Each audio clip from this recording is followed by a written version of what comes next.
మిత్రులారా, వెంకటరమణ గళం శీర్షిక నుంచి ఈ ఒక్క చిన్న శీర్షిక వినండి.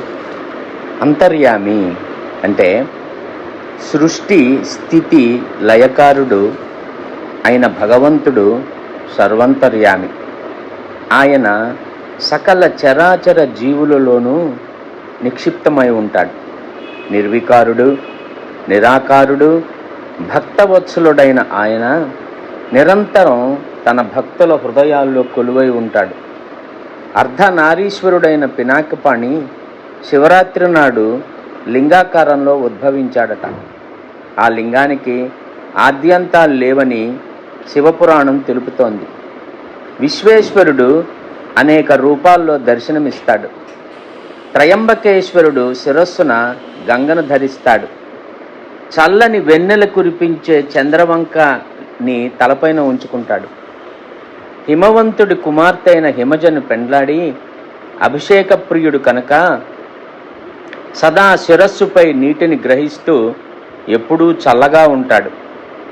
మామూలు మనుషుల హృదయాలు సర్వదా కామ, క్రోధ, మోహ, లోభ, మద మాత్సర్యాలతో కాగిపోతూ ఉంటాయి.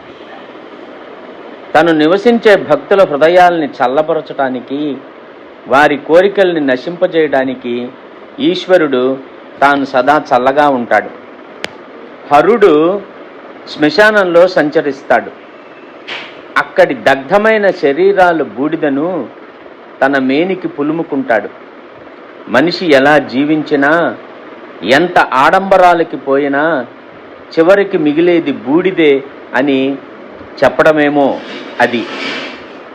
ఒక గురువు తన శిష్యులందరికీ తలా ఒక అరటిపండిచ్చి దాన్ని ఎవరూ చూడని చోట దాచుకురమ్మంటాడు. అందరూ తలో దిక్కు పరిగెత్తి అరటిపళ్ళని వివిధ ప్రదేశాల్లో దాచుకొని వస్తారు. ఒక శిష్యుడు మాత్రం అరటిపండును చేత్తో పట్టుకునే ఉన్నాడు. గురువు అతన్ని నువ్వెందుకు పండు దాచుకోలేదని ప్రశ్నించాడు. భగవంతుడు లేని, ఆయన్ని చూడలేని ప్రదేశం ఎక్కడా లేదని, అందుకే తాను అరటిపండుని ఎక్కడా దాచుకోలేకపోయానని చెప్పాడు శిష్యుడు. ఆ సమాధానం విన్న గురువు శిష్యుడి జ్ఞానదృష్టికి అబ్బురుపడి ఆప్యాయంగా కౌగిలించుకున్నాడు. ఒక సన్యాసి శివాలయానికి వచ్చాడు. అభిషేకం, పూజలు, హోమాలైన తర్వాత విశ్రాంతి తీసుకుందామని నేల మీద పడుకున్నాడు. ఒళ్ళు తెలియకుండా నిద్రపట్టేసింది. ఆ నిద్రలో కాలు అక్కడే ఉన్న శివలింగానికి తగిలింది. అది చూసిన ఆలయ పూజారి ఆ సన్యాసిని నిద్రలేపి క్షమించ